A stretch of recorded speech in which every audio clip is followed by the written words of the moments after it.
in a sound hadith, as-sawmu nisfu sabr, which means fasting is half of sabr. And Allah subhanahu wa ta'ala says, إِنَّمَا يُوَفَّى الصَّابِرُونَ أَجْرَهُمْ بِغَيْرِ حِسَابٍ. Those who are sabir, those who have patience, will be given their full reward without reckoning, which is an interesting expression. The fullness of it is the limitlessness of it. Sabr is that which makes us human. There is patience in not doing certain things, like not eating and drinking, and there is the patience in persisting in certain things, like staying until the last rak'ah of Tarawih, for instance, or not knocking off work early and cheating your boss during Ramadan. So two forms of sabr. Sabr in abstaining and sabr in doing things. This principle is hard nowadays because the age seems to be in such tumult and turmoil. Nafs seems to be ruling. Egotistic rulers everywhere, east and west, north and south. The shocking behaviour of the super rich, the increasing gulf between rich and poor, extreme civil wars and population flows, desperation, dispossession, confusion, loss of hope, loss of faith. These are rough times. And where do we turn? We need irshad and murshideen more than ever. Somebody who can give us reliable fatwas, not swayed by some governmental agenda or personal strange egotism or sense of inferiority in the face of Western demands, but authentic fatwas. And we also need authentic taqwa. There's fatwa, there's taqwa, we need the inner guide. And the mufti won't give us that, we need the murshid. Where do you find either of these categories in this age that is dark and bereft of a guide? So people are confused, which means, consequence number one, that we need to be more forgiving than we would have been in past ages. More forgiving of people who don't pray, who can't manage Ramadan, who have difficulties with relationships, etc., etc. More forgiving because it's hard for people. Where do they go? Increasingly religion is sought on the internet, which is just a sea of questions and answers and egotistic bubblings, and nobody really knows the authenticity and the sanad of most of what is said. That adds to people's confusion. So if this is the month of forgiveness and forgiving each other and being halim with each other, let's remember in this age particularly people deserve to be forgiven. This is not an age for being judgmental.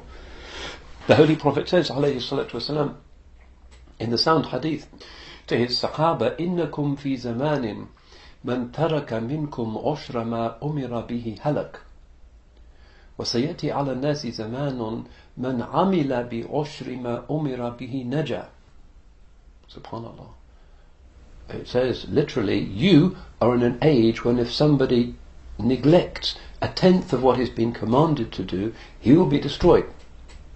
But a time will come upon people when if somebody does a tenth of what he's been commanded to do, he will be saved. This is the mizan, this is Allah's justice. It was easier for them. They had Rasulullah sallallahu alayhi wasallam walking before them, leading them in prayer, giving them the fatwa, giving them the irshad, and we just have Google or something, or libraries where most of the books people don't really know what they are. It's a difficult time, and according to this prophetic wisdom, that means it should be a time of overlooking differences, of forgiving differences, of embracing one another despite differences. Otherwise the Muslims will just implode in arguments. And how does this work?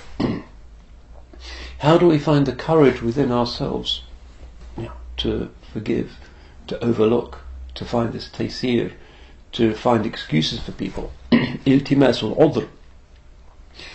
Through overcoming that part of us that loves to blame and loves to feel superior, and operationalizing that part of us that actually finds joy in forgiveness.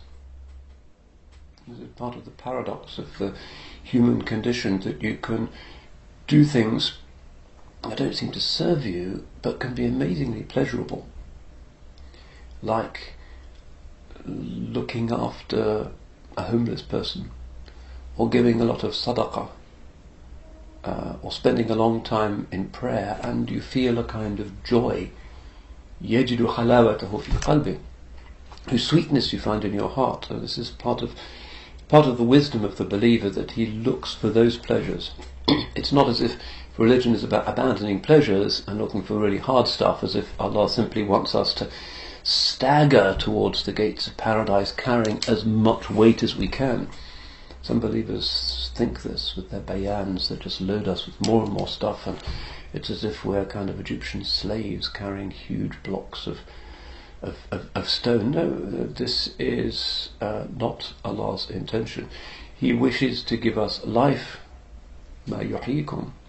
He wishes to give us happiness, to bring us to the abode of sa'ada, and to be su'ada, happy in this world. And this pleasure that the believer finds is in doing what is noble and what's beautiful and what gives pleasure to the higher self, the ruh, and not to the nafs.